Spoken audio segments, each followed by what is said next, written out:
Hello, everybody, and welcome back to another episode of the How's We Touch podcast, covering all things Scottish women's football. I'm your host, Peter. As always, I'm joined by Matt. How are you doing, Matt? Good. I'm a little all over the place. Can Partly because tell I'm by going to this. sleep, partly because I'm sat in a room where I've just well, not in the room, but I've started playing Warhammer again, which I didn't tell you because I know you'd clown on me. Listen, But you have to spray paint them first, and I've just spray painted some, and now they're drying like a foot away from me, so there's just solvents hitting me in the face. awesome. And I had a mini pizza for lunch, so it's combined a weird feeling. Like you probably should spray solvents in the room that you stay in all day. No, I didn't spray it in here. I sprayed it outside Oh, right, okay. and brought them back in to dry. I see, okay. It smells quite strong. Partly because Makes sense. they're in a little box, so that I don't get spray paint all over a wall or something. Try and contain it a wee bit and then keep the wind and stuff away. So the box is also covered in spray paint. But I'm sure this is not what people. Now listen, let's spend as long as possible talking about Warhammer today. Thanks. I want to do. Hey, look, there's probably people listening that care. I care. I feel like work today. I feel the Venn diagram of women's football and Warhammer is probably bigger than you would expect. Yeah, as in it crosses over more. I feel like a lot of folk probably do it. Yeah, not me. But I've also been really enjoying the drama currently going on in Warhammer. You'll have known about. No, the Mary Earps drama. Oh, listen. I was going to say I don't care. Is it anti-Mary Earps? It depends on what you yeah. Okay, I'm all in. I want to hear. I'm already on the anti-Mary Earps side, so fill me in. Okay. I mean, Screamers did a much better rundown of it. Okay, so go listen. Was that the most recent episode? So, yeah, they also shouted at us because they nominated Kathleen McGovern for Screamer of the Week. Go and vote for Kathleen McGovern for Screamer of the Week. Everyone. I don't know how to explain this. She's written a tell-all book. In the tell-all, does she explain why she didn't jump for 2 Carolina Wear chips? No, I don't. Well, she might have. But in the book, she talked. But then what's happened is potentially the Guardian have serialized some of the book and published that as articles, and one of them is about why she retired from England duty. And basically, what she does is if you remember a long time ago, Hannah Hampton almost quit football because the Guardian published a piece about how she was dropped by the England team for bad behaviour and that she had an attitude problem, blah, blah, blah. I didn't know that. Went away. Okay, It kind of went away for since then. It just kind of gone because she's back in the England squad and no one has ever said anything bad about her publicly. And still, no one will be specific about what that means. Mary Earps has dug it back up. And then since the article was released, there's been backlash from England fans being like, "What the fuck?" So what Mary Earps in her article just randomly said. And another thing, Hannah Hampton was bad 10 years ago. She said that Hannah Hampton being the number one for England goes against her morals and values, right? Which is just an insane thing to say. It's just bananas. Right? It's like what I say when Scotland lose or something like that. Fucking Steve Carney. So she retired from England duty before the Euros because Serena Wiegman told her you're not going to be number one for the Euros, even though she already wasn't number one at the time. Everyone, anyway. So you could kind of see it coming. And she's basically written her biography a whole bit about, or autobiography, I don't know which way around it is, but a whole bit about how Wiegman's a terrible manager. She doesn't know what she's doing. She's rewarding bad behaviour, and Hannah Hampton's the worst. This would have hit a lot harder if England hadn't just won.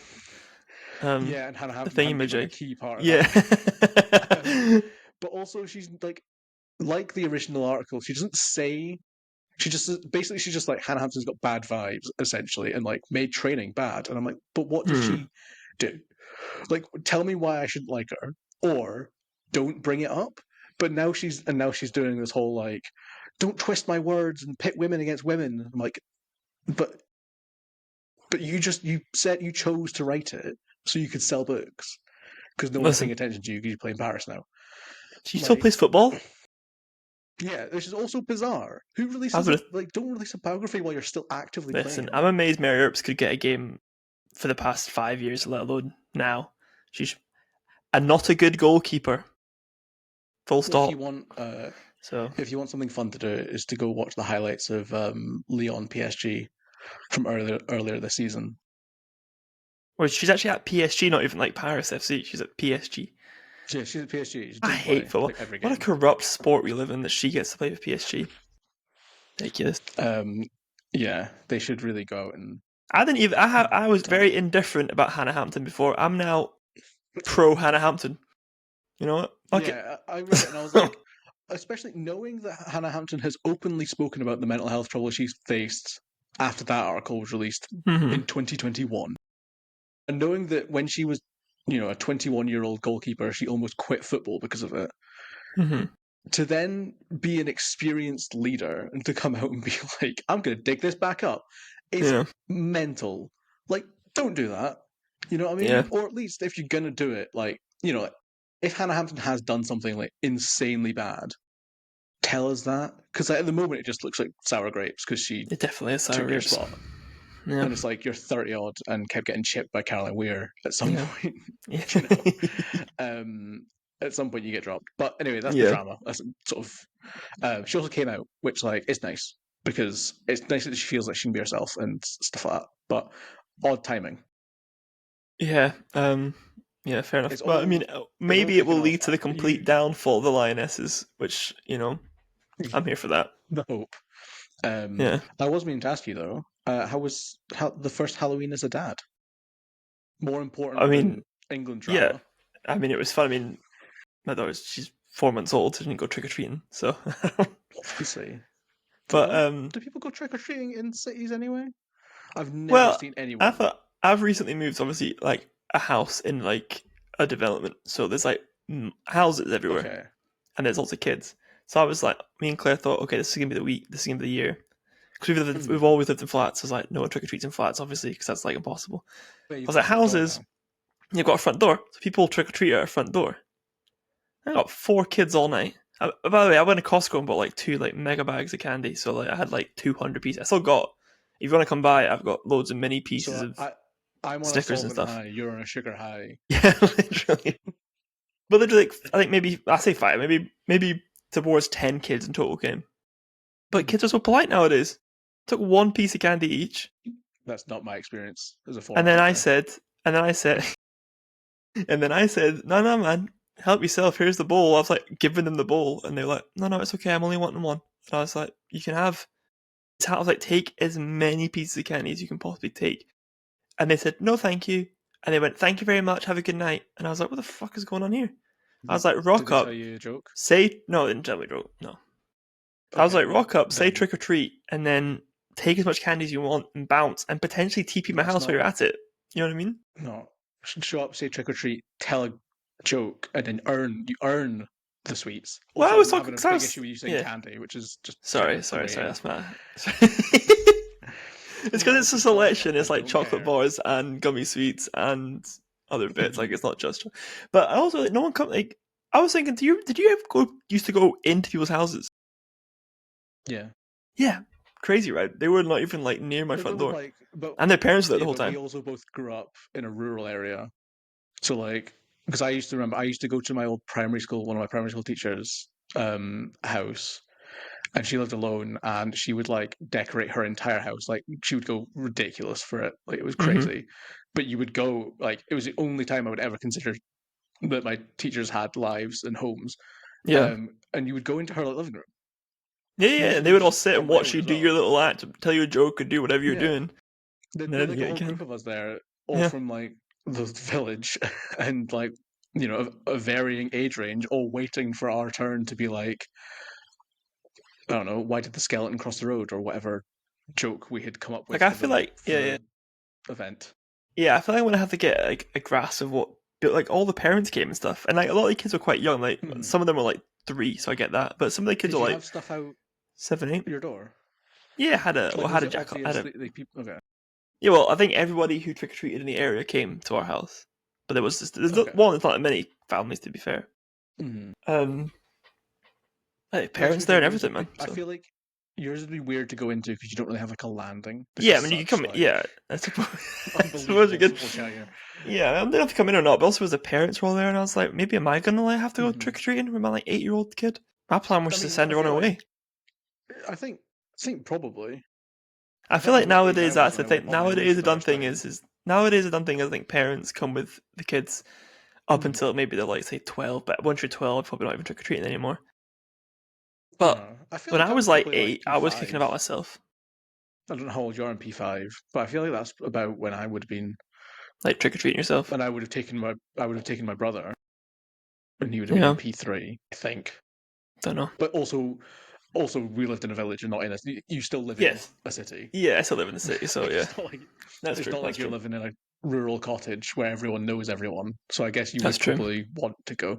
But anyway, I was just wondering because that's a like It's quite fun. I that's an dressed her event, up as dressed my daughter up as a pumpkin. That was nice. I did see it was very cute. So, so that was good. Do you think any of like youth academy players went trick or treating? Because they're also young. Like Maycroft had trick or treating on this Friday night playing against Hearts in the. Absolutely no chance. No, I doubt it. Although Lucie Burns gives the time that she probably still like she's probably listened to this and like she can DM Lucie us Burns if was she is. definitely at a Halloween gaff. Not she wasn't Yeah, trick or but treating. I feel like she's the type to because she's dressed up for a Halloween gaff to have then gone and knocked on some neighbours' doors and been like trick or treat Just while she's around. on her way home. Yeah, that's fair. Mostly just because I feel like just eccentric, likes a chat, Yeah, I can see like that. I not can see not that. for the sweets, but just because like wants to go and tell someone a joke. Yeah, I can see that. Just doing that Come around on, like up November the players. 15th. She does that as well. Just any day. Come on, up players. Please confirm. If you see me swatting, by the way, there's a tiny fly. Alright, okay. Anyway, There's not actually tiny fly. You're just hallucinating from all your I'm gone. But let's get into some Anyway, football stuff. Actually, by the way, there football. was the Scottish Cup draw Yeah. happened. If you haven't seen, not going to run through that, and the games aren't for a wee while. But I think some of the highlight ones we chatted about beforehand is was it Motherwell and Motherwell and Spartans just been shafted in the cup. Yeah. They've done something. They've got the worst karma of all time. Yeah. Because like The that way Motherwell have warm included. balls theory, particularly from Motherwell and Spartans. Yeah. Motherwell had Hibs in the League Cup, and then they've got City in the Scottish Cup Yeah. in the first round they enter as well, which is just like nuts. Yeah. And Spartans are the same. They had Celtic in the League Cup, and now they've got Hearts. So slightly easier. It's not first and second; it's third and fourth. Yeah. I suppose that's true. But yeah, so that's particularly brutal for them. The rest of the games are obviously mostly just like teams in the lower leagues against the team in the in the Yeah. like upper leagues. So. Upper leagues sounds wrong, but lower leagues sounds so natural. But topper leagues also sounds really wrong. So anyway, so yes, that's pretty rough for those two. Yes. And what? Sorry, I'm just getting caught up on top there. Sorry. Okay. Talking about other draws, quickly moving away from that. Scotland also had their draw for the World Cup qualifiers, or has really confused me, the European qualifiers for the World Cup. And European was in the biggest letters. Oh, is it? So I was I like, don't know where you're Euros? seeing it, so yeah. Like on the What's the UEFA on the Women's Nations League? yeah, yes. But it very much confused me. I was like, what are we qualifying for here? Because World Cup isn't written on the pot. Do you know what I mean? Yeah. If you like write it all down properly, how it should be written, it's UEFA Women's Nations League, UEFA World Cup qualifiers, League B, Group 2 or whatever. And all right. Well, we're Group it's B4. like really long. What Scotland has said is Group B4 for the women's European qualifiers for the 2027 FIFA Women's World Cup. Yeah, in Brazil. In Brazil. In brackets. Yes. But we've been drawn anyway, getting away from that, getting around that. Group B4, we're with Belgium, Israel again, and Luxembourg. Well, Belgium again as well, actually. So Luxembourg should be W. Yeah, we should easily beat Israel and Luxembourg. Belgium is the big competition. The top 3 in the group go into the playoffs. So it's not like the top this is one where going the goes Nations through. League kind of loses my interest, because it's kind of like, what is the point in doing League B at all then? The top 3 go into the playoffs. First place and fourth placed from League A will play against second and third place from League B, but they'll be drawn, right? Right. So if we come first, we will be drawn against a team that comes second or third in a League B group. If we come second or third, we could either play a fourth place team in League A or a first place team in League B. So even if we win the group, we're qualifying still. But we've got to go for a playoff. Yeah. If we win that playoff, we then have to go to a second playoff where the League A, League C playoff teams get introduced, and it is the final. So the game against Finland is what that was last time. And there's no other way for us to qualify? As in, like, just No, do qualifiers? The only automatic qualifiers are the teams that win their groups in League A. Right. Okay, so we're not going to go to World Cup then. I mean, last time round, it was what? Austria and Finland? We should have won those games. We should have won those games, yeah. But no, the pitch was cold and it was hard, you know? Don't forget the pitch was cold. Who could have predicted? The elephant in the room, obviously, is that we're having to play against a nation who are actively breaching ceasefire agreements and committing atrocities towards civilians in probably Palestine shouldn't and be. Lebanon.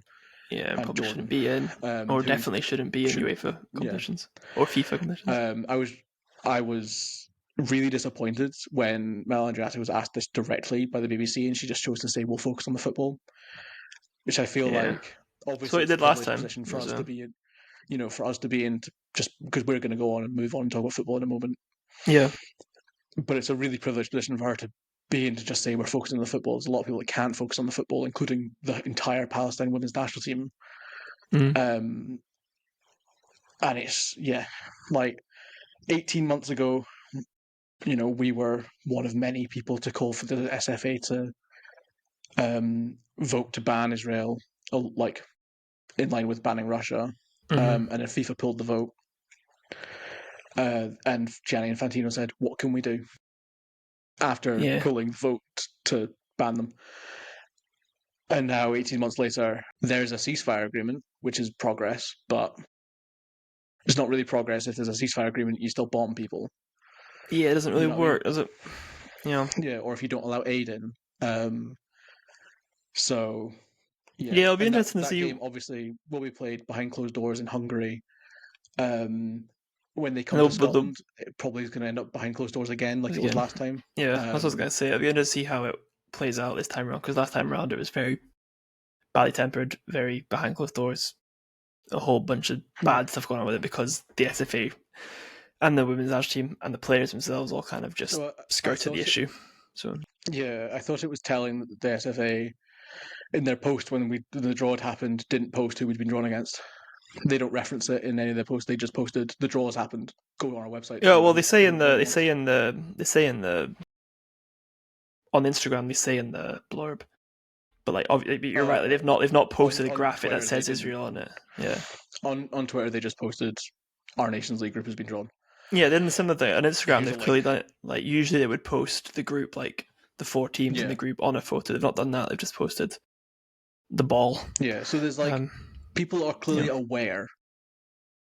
That is, and it's just it's frustrating that we're not, as a country, that are in a position to take a stand and to, Well, it's interesting we're in a country who the country as a whole Scotland's like Scotland's stance as a country is pro-Palestine. Like, they've recognised Palestine as a state and all that. So it's interesting that the SFA are not, or the SFA are skirting the issue when the country doesn't necessarily didn't. It's also disappointing because people would listen, like, for better or worse. When some countries make a noise, people don't care. The English-speaking world would listen if, or do listen to Scotland. So it's just generally like it's a shit situation for everyone to be put into, and I fully appreciate like Melanie Dreth is not a political activist or political appointee or so anything along those lines. So I understand why she's taking the not like the political approach of not trying to skirt the issue. Same with the players. Like it's obviously it is a tough situation to be in because you don't know if you say something, maybe that kills a move down the line for you. Do you want to face that backlash as someone that's going to have to have like potentially going to have a job in the future that is public facing? But it's just it's disappointing that 18 months after the first time round, literally nothing's changed. Yeah, that's really a big point of it. Yeah. So I guess we kind of have to move on and talk about football. As you said, it's kind of a bit, we're fortunate to do that. So hopefully Scotland and I was also the players as well have a bit more backbone this time around to actually do something on the day. Because I'm sure they'll play the game and all that kind of stuff, but I think last time they just pretended as if it was all normal, and I think it would be good if they did something, Yeah. if it's visible. I understand if they. I understand if they don't, because it is a tough situation for them to have been put in, and they're being put in it by UEFA and by FIFA because of their inaction, and that's the difficult thing. Is like, it's a tough situation for them to be in, but equally, like, I imagine it's a much tougher situation if you live in the Middle East. I would say so. If you're like actively, if you're actively being like in that sort of situation, and we do it for Ukraine rightfully, and it's just it's just a little bit like, Anyway, yes, I figured it was important to talk about that because it is definitely important to talk about that. Yeah, and not great. But moving on, I guess, to the SWPL, which is the focus of our podcast. 20 minutes in. Some big games in SWPL 1. I think probably the one that stands out was that Hearts v Rangers game. Hearts beating Rangers 3-2. It's Rangers' third loss in 4, I believe. And they were 3-0 down, which I think we spoke about this previously, about Rangers like or the Anchorians like set up for games. I can't remember when, but I feel like a few weeks back we spoke about it. They were struggling in the game. She made changes at halftime and it got better. Her like start 11 and her original choices were like odd. And it seems that might have been the case again today because obviously they go 3-0 down pretty quick. And then obviously changes and they get back into it. But what I find really odd is like I wrote an article at the start of the season about what Leanne Crichton was doing as Rangers manager and like how she was setting up and things. And in that article, there was quite a lot of praise for how she was setting up in the 4-4-2. While I also referenced the Hearts game at Ibrox where they set up in a 4-4-1-1 and were bad and it was not good. But what's weird is it seems that they're like committing to the 4-4-1-1, 4-2-3-1, whatever you want to call it, for the big games. Yeah. Like we already know, like we've already discussed it, like Katie Wilkinson's record against the big teams. It's getting better this year. Like isolating her further. Yeah. In this game, she has a free kick, which Rachel Johnson makes a great save from. But other than that, she was kind of just not there.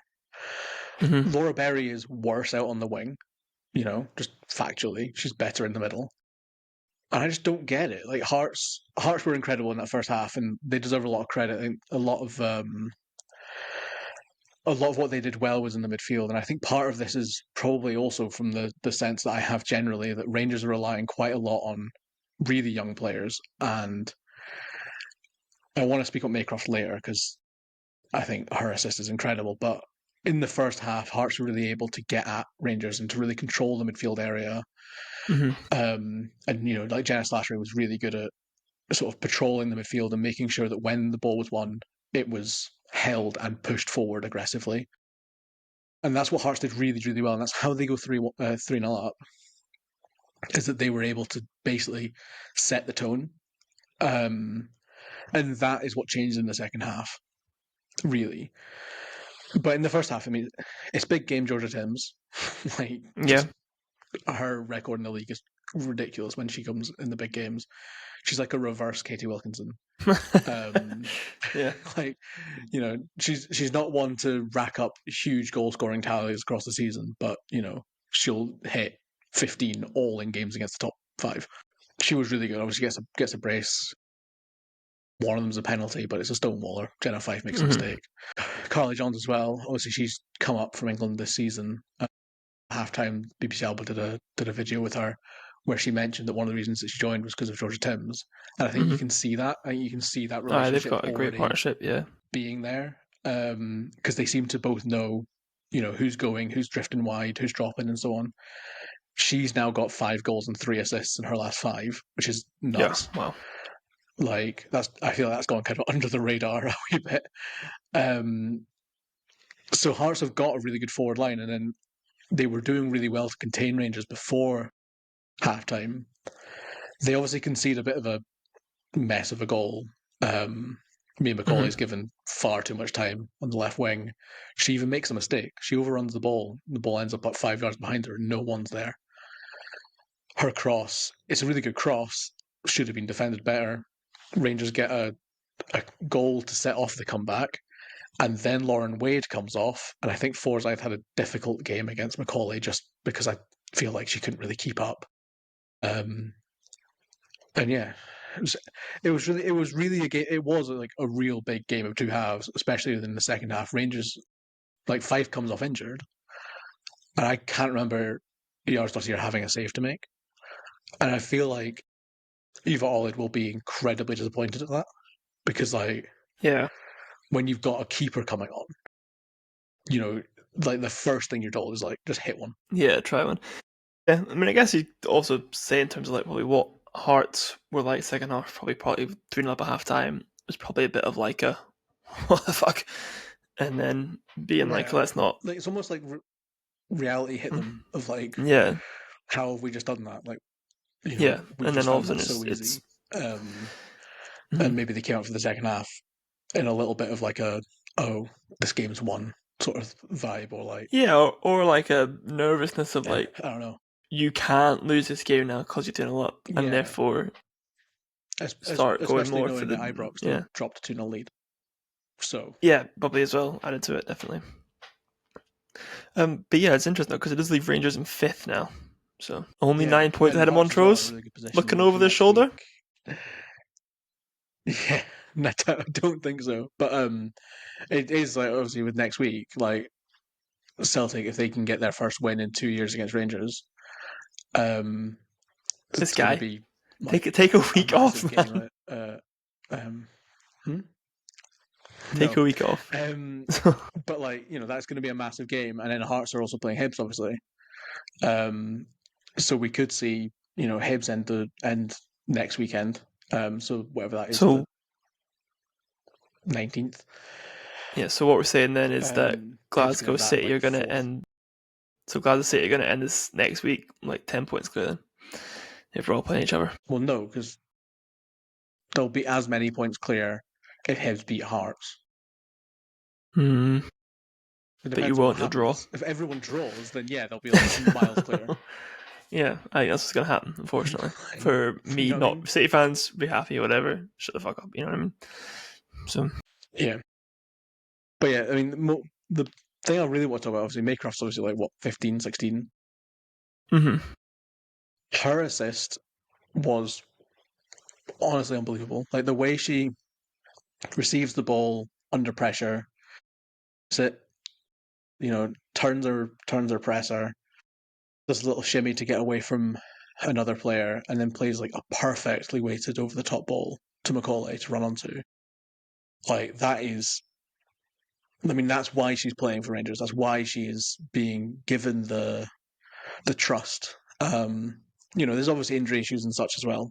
It's not like it's completely without context, but that's why she's got the trust of Rangers, and that's why England are trying to obviously push her through the youth ranks as well. Mm-hmm. Because it's worth mentioning, she does play up an age group for England, Mm-hmm. which isn't like an easy thing to do. She has got a Scottish accent, So I don't know. I just just saying. Yeah. Is it a I don't think. I homegrown rule think or something? generally, the Melandra was in the crowd. The first half was a bit rough for her, but I think that's something that Rangers are going to have to. They either have to accept that or drop her because she's so Mhm. young. Like I feel Yeah. like you've got to have some leeway. But in the second half, she was incredible. Rangers should have won this game, probably based on the second half. Like they were Yeah, well, if not for Rachel Johnson, for they would have done, wouldn't they? yeah for about 15 minutes. They probably were creating like a clear cut chance every 5 minutes. Yeah. Probably quicker than that. Like they went through a spell of probably having about 5 or 6 clear cut chances in a row. And then Ailey Austin gets booked for diving, and then nothing happened after that. Right. So and to be honest, I don't think it was a dive. I don't think it was a penalty, Mm. but But not a I, dive. I very much I think we've seen penalties given in the SWPL for significantly less than that. Yeah, Sort of thing. but I don't think you can really take SAPL refereeing as a benchmark for how Yeah, to judge whether penalties or not. but So there was contact. So I don't think it was a booking for yeah, diving. that's fair. Feels harsh. Um, but yeah, yeah, Rangers will be fuming at their own finishing, probably fuming at their own like fitness levels generally Mm. because that's something that they're obviously really struggling with. You see the bench in this game is like 4 or 5 players. Then they get 2 injuries during the game, um, and that is meaning that Kathy Hill, who's probably the biggest underperformer so far, can't have a rest, and I think she needs it. Like she looks like she's struggling. When Georgia Tim, like not for the goal, for another chance that Georgia Tim's had, she just like gets away so easily, and it looks like there's a struggle. I mean, it's a struggle to keep up with Georgia Tim's at the best of times, but like it looks like it's more than just I'm struggling for pace. It looks like it's a bit more of like a I'm struggling for pace and this fucking hurts Yeah, sort yeah, of yeah. That's fair. vibe. And then similar with Nick Dark, like Connolly Jackson's obviously not hit the ground running as much as maybe people thought she would, based on her under 23's form. Um, but equally, she's also not had the smoothest transition in preseason and things. So it's you know and then you look at Ailey Yeah. Austin and Lee Eddy and so on. So it's definitely affecting them more than I think anything. I feel like because obviously you see all the like crying out shouts on Twitter and stuff, Yeah. and it's like I think that's a bit crazy, like premature Probably more after than anything. 10 games, yeah, I would agree. Yeah, well, but more just from the fact of like I don't think any manager could really like they're losing these games in ways that they shouldn't lose these games, but equally, it's like you can say, oh, they should have replaced Kirsty McLean, and it's like, well, they kind of did, Yeah. like, or they thought Liv McLaughlin would be the replacement, and Liv McLaughlin also leaves, and then it's like, oh, well, who goes there? But then also everyone gets injured. Like Quinty Ceballos played 180 minutes, I think. Lee Yeah. Meng Wen played against Hibs and gone again. So I think there's definitely a level of patience I think Rangers need to have in terms of like just allowing Leanne Crichton to get a squad that's like actually 18 players and fit. Yeah. Because otherwise they're going to lose these games. Grant Scott did And I it. don't even think it's an investment thing. It's just because they left it all so late. Yeah, If you Grant do Scott all did your it. recruitment on deadline day, Grant Scott did it with a squad of 20 very capable footballers who all stayed fit. Yeah. You know what I mean? Fair enough. Yeah, yeah, yeah. That's what I No, no, mean. no. Like, I won't take the piss. Yeah. like Mickey McAloney, her big injury for the season was her hand in the second last game, and she Yeah. could play with a cast on. But Gas, like, which she did. if Adams or Bowie got injured, Ferguson was there and fit. Hmm. Like Yeah, that's fair. it's definitely. I feel like contextually, what Rangers are going through right now is they had a squad. The squad got decimated, so they made a lot of signings, but all the signings came way too late for them to have a preseason, Hmm. and they already had injuries throughout the squad as well. And it's just like they need to get up to speed. They should have done it over the international break. They obviously didn't manage to. Hmm. So now it's a case of they've got to at some point. like the players will eventually come back. It's just what do they come back to? I think they do need to move away from like Kate Wilkinson cannot play as a lone striker in the big games. Like she has to have someone No, near her. they need to fix something up for that. Mhm. For And someone who, Ceballos did not impress in this, like in that role. But similarly, in the way that Lafay didn't impress in that role, because it's just not like enough. They're not. That's where Wilkinson wants to be. So you need yeah, someone like Berry to like be ahead. push beyond. Yes, But that's yeah, fair. Yeah, like I said, other game in the SWPL one kind of pointed out was Montrose v Motherwell, 1-1 draw. Leaves Montrose still 2 points ahead of Motherwell in that last sixth spot.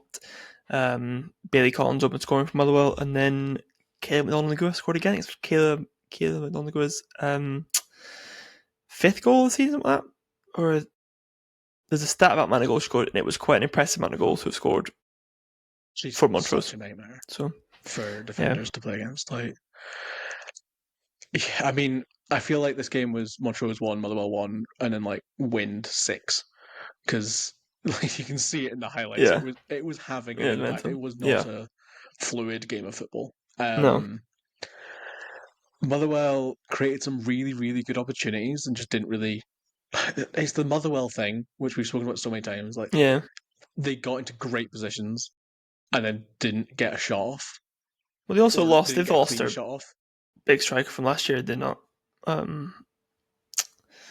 Thingamajig. Louisa Boys, Yes, she's out at City. So, winger, but yeah, like okay. Carlo Boyce is still up front.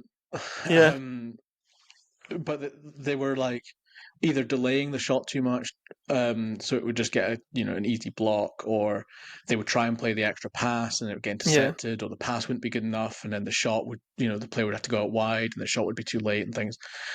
They were just they were probably overplaying is probably the best way of putting it in the final third. yeah, Which so they should have essentially what I'm saying is they should have won this game probably quite comfortably. yeah. Um, the goal is obviously not great from a Montrose perspective. Um, Mm-hmm. it's a good finish eventually when the ball drops to her, but the ball shouldn't drop to her. Yeah. Like just generally, like, they'll be really annoyed by that. And Chloe Gover, speaking of things that should have happened, should have been sent off, or at least is very lucky to have stayed on the pitch, Mm-hmm. because she does go in two-footed. She does go in quite high. The second foot goes over the ball, and Mm. the studs go into the shin. As I described that, Sounds it like a kind of good feels mental that she only firm got a yellow. challenge to me. Good firm Right in front of the challenge. referee. Doesn't mean anything. No one has to I do think, whatever you want. You're not going to see it. yeah, So, I think she's saved by the fact that she didn't run into the challenge. mm. She was kind of just standing there and then 2 foot off. Yeah, Like, that's so fair. there's That's no fair. force. It's not like she's sliding really. She kind of just goes to ground. Just Mm-hmm. an odd technique, I would say. I still think it should have been a red. Still think it probably goes over the borderline of reckless. Motherwell definitely thought it was a red. You can hear the complaints on the if Mm. you watch the highlights. I'm surprised no one got booked for dissent. To be quite honest, and if the referee doesn't think it's a red, then they have to hand out a booking for dissent for some of the comments for sure. In my eyes, because otherwise you're a bit essentially admitting that you agree and you think that it actually should have been a red, but you've only given them a yellow, and it's like, well, just give them a red then. But yeah, she's probably saved by the lack of force.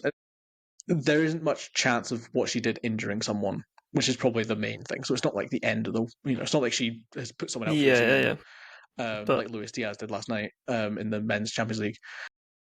Um, you know, mm-hmm. like it's not like that kind of 2 footer. It's like, yeah, um, worth mentioning because Yeah, that's very cool. But it's what is fun in the game. it's a big talking point when that happens when you're 1-0 up and then you don't win the game. Yeah, Um, you'll be frustrated with that for McDonald-Lagua's sure. goal as well is similarly bad defending. Yeah, But I kind of have more leeway for that because just because I would rather defend against Motherwell than Caleb. yeah. Whereas, So I yep. kind of give them the benefit of the doubt of like, well, there's not much you can do. She's gonna score. Yeah, that's fair. I think that's a massive point for Montrose though. obviously say Motherwell probably deserved the win, but if Montrose getting the point in that kind of game, keeps them 2 points they clear. go into the run Let's say now. breathing down the neck of the Rangers. Okay. What it does mean for Montrose, like in actual seriousness, is that they've now played Motherwell the 2 times that they'll play them before the split, and haven't lost yet already. Yeah. So they've now got a clean run until the split, where they don't need to play the team that came sixth last season and the team that were favourites to come sixth again this season. So they just need to keep up the form against the teams Aberdeen. Beneath them. Yeah. And who are obviously struggling, and they've got to play Partick Thistle, who are also obviously struggling. But they will be difficult games, but they don't have to play the best team in the bottom 6, if that makes sense. Yeah, no, I follow. Which is going to be, if they are to come sixth, that is a massive point. Because only one other round of fixtures now. 20 games before split, or 18 games before split, isn't it? Yeah, 18. So only 8 games away, 2 points clear. And they've played Motherwell twice. That's and given that, like, obviously, given that 5 of those games for both teams are going to be L's probably. It's really just 3 games. Yeah, that's definitely the thing. And it's something that I was thinking when I've spoken about Motherwell playing Hibs recently, and also something that I was thinking while watching Partick Thistle play Hibs. Those teams do need to pick up points in those games. We've seen it in the past. They can do it. That's going to be the difference, because I don't think Montrose will, for a variety of reasons. But Montrose seem to have the better of everyone else. Yeah. So those teams need to be treating those games like games that they can win. They are games that they can win. And they need to be putting in better performances than the ones that we've seen so far. The tough thing is, obviously, with the title race so close as it is, those teams equally trying to, definitely 5 teams involved this time, and Glasgow City being so dominant as part of that, they can't afford to drop any points. So it's now it's like a balancing of like the top 5 are also going harder in those games and aren't rotating and aren't giving anything up, because they also can't afford to drop the points, and it's definitely a difficult balancing act. I mean, you see it in the Hibs Thistle game, which was one of the worst games of football, if not the worst game of football I've ever watched in my entire life. Again, I think the wind didn't help, but also Thistle and Hibs playing at Meadowbank. It's just a recipe for terrible, terrible football for some reason. Kirsty Morrison's goal shouldn't have stood, I don't think. I'm pretty sure it was a foul on the keeper. And then nothing happens. Thistle missed an open goal, and Hibs scored twice in about 5 minutes, and then the game ends. And it was like, I could just watch the last 10 minutes and just avoided the previous 80. All up, but and watching that game, I think you could feel the tenseness from Thistle when it was only 1-0, and they were overthinking every forward movement because they were just looking for that goal, and obviously that goal is now so much more important because they are currently in the relegation zone. And that, I think, is definitely playing its part. I didn't see the Aberdeen City game, but I imagine it was quite similar. I've seen the goals from it, and I am once again curious if Anna Proer has hands, because at some point surely you put her in, because this cannot be good for Katie Cox's confidence at this point. She makes some good saves again, like same as every time she's played. She makes some really good saves that I wouldn't expect most SWPL keepers to get to. And then you look at the goals and you go, she should have saved those. And it's like, I feel like at some point Chelsea, I imagine Chelsea have said she has to play, because she needs the experience. But at some point you're doing more damage than you are good. Like the experience she's gaining. I was going to say, as long as they don't. I was going to say, as long as they don't get relegated, it's fine. But she's obviously they're not getting relegated. It's not like a guarantee. Because you've got to think as well, because we'll speak about SWPL quickly just now, but like, if you look at the teams in SWPL too, I wouldn't want to be going into that game with a keeper that's young and out. Would be funny if it was England under-23 keeper. Yeah, I think so. Gets relegated to SWPL 2.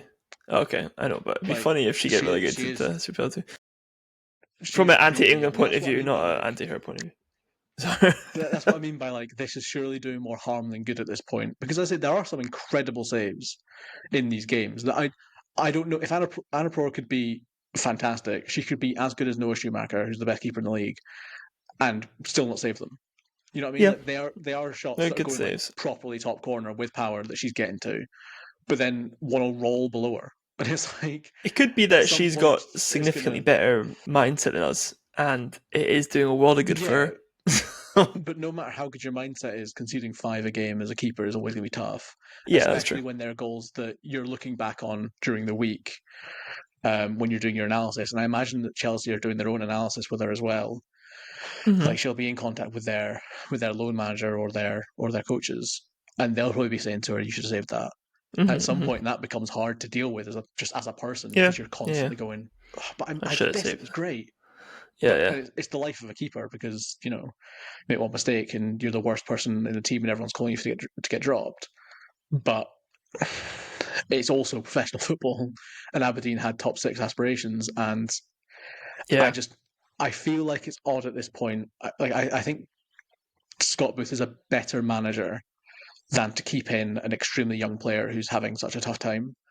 Yeah, if not for Um, some kind which of is why I find which is why I find it odd because like I feel like if this was Glasgow City and a 17-year-old designed for them, and they were struggling to this degree. And I say it's not yeah. all been dreadful, but like there's definitely a pattern of goal that she's conceded that is not up to the level of coming top 6. Definitely, I feel like he would have dropped them and helped build up their confidence before bringing them back in. Hmm. Hmm. But this feels like he's refusing to do that. I don't know why, and I find that odd. Probably it can only make sense if it's a Chelsea loan thing of she needs to play Mhm.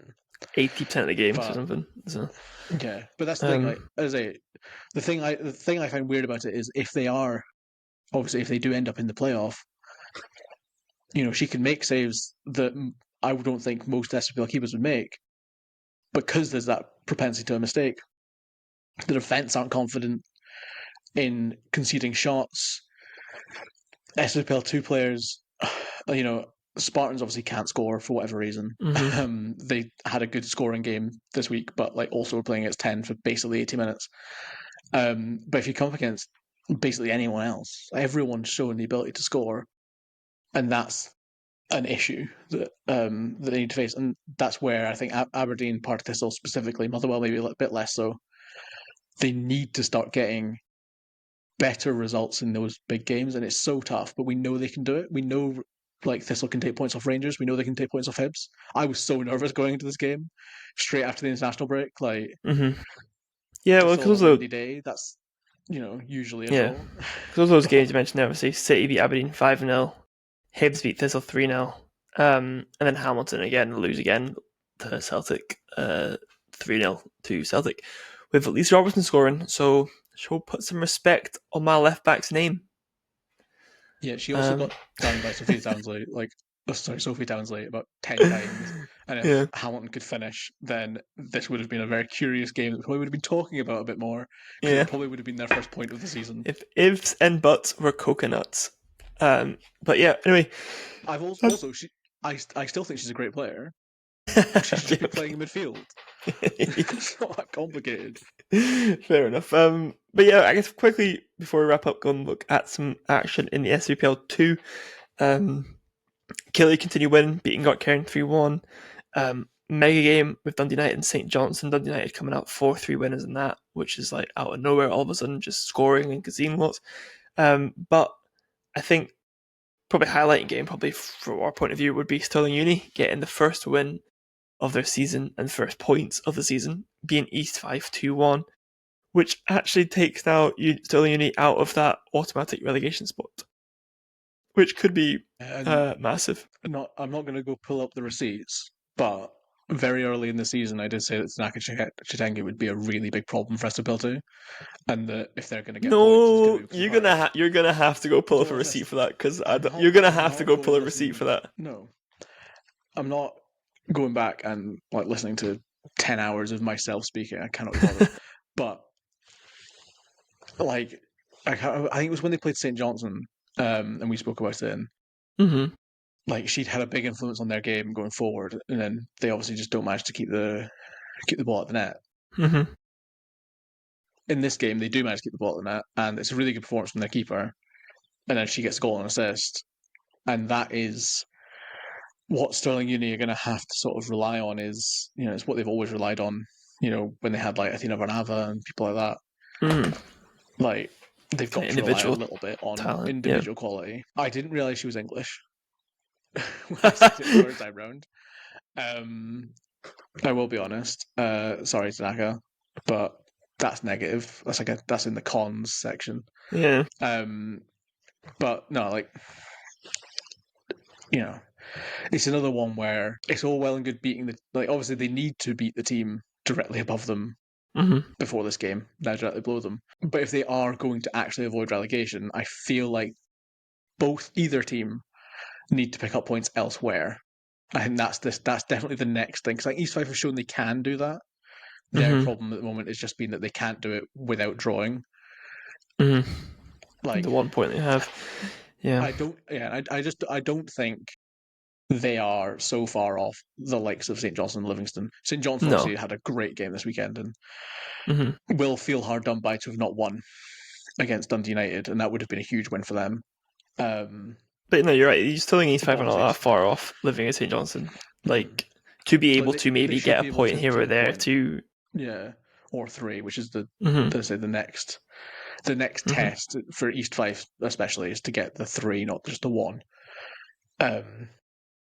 But I feel like, it's just tough, isn't it, when you come up, because obviously it is such a different context. I think it's the same with Hamilton Accies. It must be so hard mentally to go from winning every week, especially in the way East Fife were doing, to then having such difficulty. Yeah. Even getting on the ball is difficult.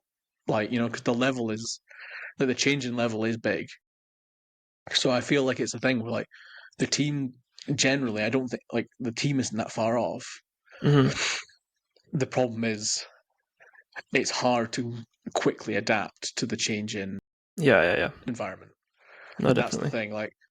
Even with the Hamilton Accies, you look at Townsley, and I think finishing is an issue, obviously. But the way that she ran at Celtic, I think she would start for Thistle, Motherwell, potentially even Hearts. But then the question is, obviously, how do you adapt from what she was doing in SWPL 2 to what SWPL 1 looks like? How do East Fife and how does Stirling Uni adapt from what the Championship, looks like to SWPL 2? But it's obviously a huge win for Stirling Uni. You can't really take away from the fact that they are in for a tough season, and it was always going to be obvious. Anyone that goes up, in the way they did, going to be in for a tough season. So, yeah, again, the 3 points is massive for them, and because as you say, after this kind of first round of fixtures, they're 2 points clear of that each relegation zone. So they're in not a bad place, not a good place, but not a bad place. And meanwhile, Killy and Spartans continue to win, and Killy have that 5 point buffer as well after the first round of fixtures for them for the automatic promotion spot. But no doubt that will all change. So. Yeah, I feel like Killy were almost in second gear against Gartcairn. I think they're at a point now where they're and this is again because it goes into what I was just talking about. When/if Killy get promoted this season, how are they going to adapt to that? They're going to be in the same. How do they go from what they can do against Gartcairn, which is, Gartcairn are not an easy side to play against. They're not. They're definitely not outside the realms of being in the promotion fight, and then Killy are just knocking around them. But how do they go from that to then going to struggle against Motherwell and struggle against then you go up and you've got to play Partick Thistle, and all of a sudden you can't play around them. You have to. Well, we've seen Kilmarnock not lose to up the tempo. They lost someone in Aberdeen, lost them 3-1. And Aberdeen are a team we just spoke about who struggled. So and it was a game that Killy probably will feel hard about how they played it. But it is that point though of adapting to those different teams. But, I don't think it would be unreasonable for Killy to beat Aberdeen.